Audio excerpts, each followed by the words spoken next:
T'as réussi à faire les magnifiques gâteaux au chocolat que je t'ai donné juste avant dans la recette, mais tu vas accompagner ça avec une crème anglaise. C'est parti. Pour cela, tu auras besoin de 250 g de lait, une cuillère à soupe de vanille, 25 g de sucre, une cuillère à soupe de farine et 3 jaunes d'œufs. Let's go. Alors dans un premier temps, on va blanchir les œufs avec le sucre. On va mettre le sucre, on va blanchir tout ça en fouettant bien fort. Vous fouettez jusqu'à que l'appareil mousse un petit peu. On va faire blanchir tout ça correctement. Voici la texture que vous devez avoir. Ensuite, on va faire bouillir le lait.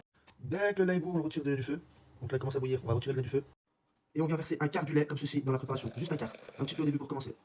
On mélange bien correctement. On mélange correctement. On va bien chercher au fond, sur les bords. Voilà. Ensuite, on vient rajouter un deuxième quart. Comme ceci. On mélange. Voilà, après on prend ce mélange là.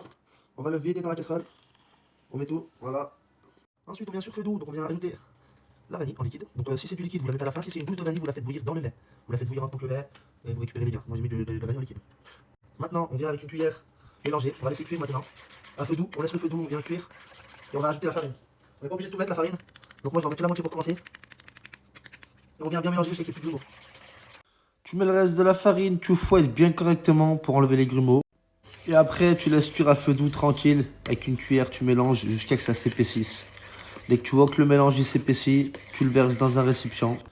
Tu rajoutes une petite noix de beurre, voilà, comme ça. Après, tu mélanges bien correctement. Tu verras, ça va le rendre brillant, puis ça va le rendre un peu plus onctueux. Et après ça, tu le mets au frais pendant une petite heure. Et tu auras une crème anglaise magnifique.